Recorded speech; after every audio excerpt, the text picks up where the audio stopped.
Hoy exploraremos un tema que afecta de manera recurrente y generalizada, esto es, la procrastinación. La procrastinación, que es el acto de postergar tareas importantes a pesar de conocer sus consecuencias negativas.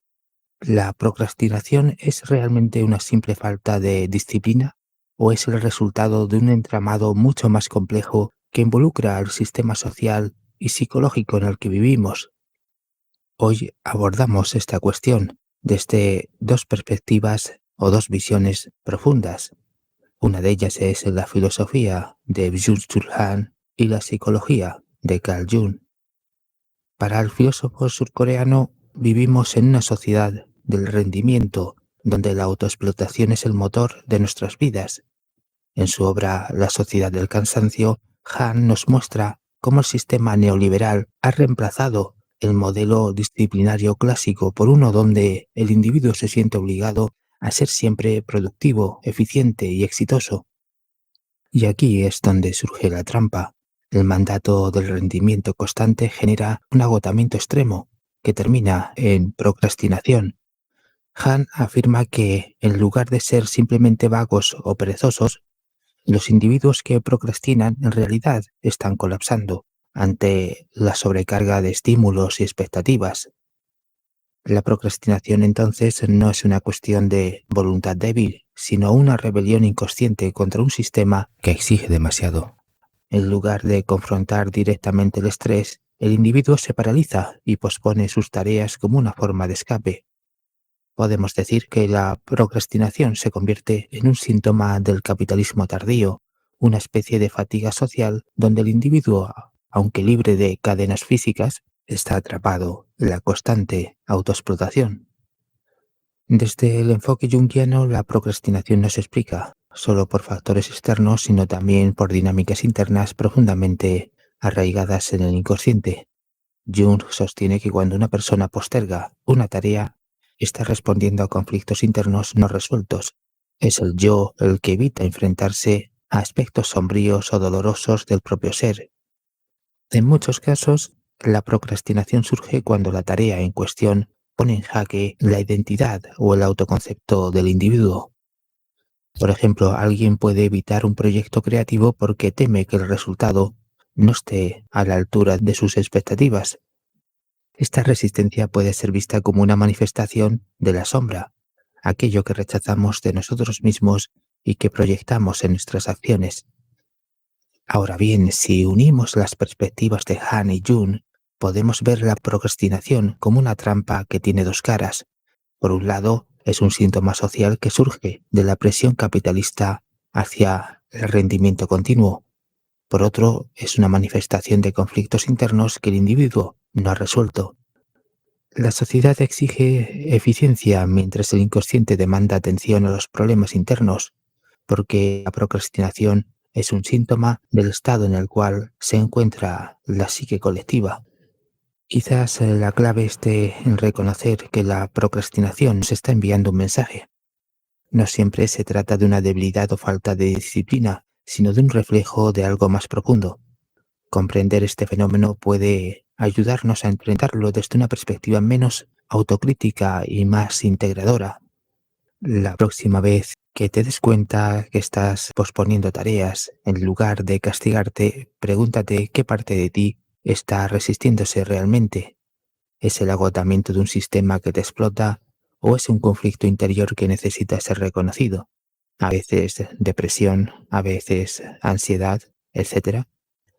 Siempre cabe reflexionar sobre el origen de la procrastinación y trabajar tanto en su contexto externo como en el mundo interno para liberarnos de esta trampa.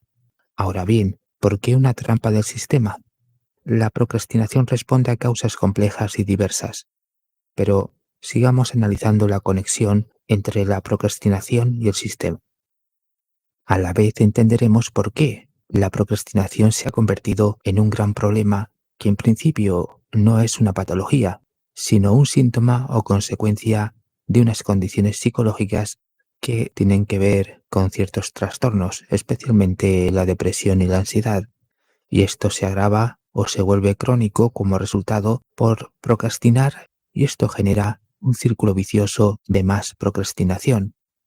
Pero cabe retomar la conexión entre las causas de la procrastinación y el sistema. Por ejemplo, el sistema capitalista y de consumo promueve la procrastinación mediante la falta de motivación genuina. Las tareas cotidianas se vuelven vacías cuando el propósito no es claro o significativo. Entonces, trabajar solo para sobrevivir o para cumplir expectativas externas genera una desconexión entre el esfuerzo y el beneficio personal. Además, el miedo al fracaso y el perfeccionismo son potenciados por un sistema que castiga los errores y ensalza la perfección en redes sociales y espacios laborales. Esta presión constante genera parálisis y evasión. A su vez, la regulación emocional deficiente surge de un contexto donde el autocuidado y la introspección se ven como pérdidas de tiempo. Esto está totalmente comprobado. Cuanto más hablas de la palabra introspección o mirar o contemplar tu interior, las personas huyen de esto, al menos por lo general, y más bien cuando necesitan hacerlo, pero no lo hacen. Además, vivimos bajo la premisa del materialismo, de la productividad constante, y esto impide procesar el miedo o la ansiedad que genera cada tarea. Así procrastinamos porque enfrentar la acción también significa confrontar nuestros límites en un entorno que no perdona el error. Si os fijáis, esto de la procrastinación, esta palabra empezó a sonar, a popularizarse tal vez hace unos 15 años, 20 años. Antes no se escuchaba o no se utilizaba, salvo en los ámbitos académicos, clínicos, pero no era habitual que se convirtiera en parte del lenguaje social o que ingresase en el lenguaje de la cultura de masas. De hecho, hay dos palabras, procrastinación y resiliencia. Son dos palabras que no se utilizaban antes y a día de hoy son muy habituales. Entonces, digamos que el sistema influye en nuestro cerebro, la constante exposición a estímulos inmediatos, como son notificaciones, redes sociales, publicidad, genera un desequilibrio en la dopamina. Nuestro cerebro, acostumbrado a recibir recompensas rápidas y constantes, deja de responder a proyectos que requieren un gran esfuerzo, y sobre todo un esfuerzo prolongado. Además, el ritmo vertiginoso de la vida moderna deja poco espacio para la planificación consciente. Ya lo que es la corteza prefrontal, responsable del autocontrol, se ve comprometida cuando nos vemos obligados a procesar múltiples tareas a la vez. Así, el cerebro opta por actividades que generen placer inmediato y bajo esfuerzo. Esto estaría dentro de las que son las causas neuropsicológicas. Buenos días, buenas tardes y buenas noches.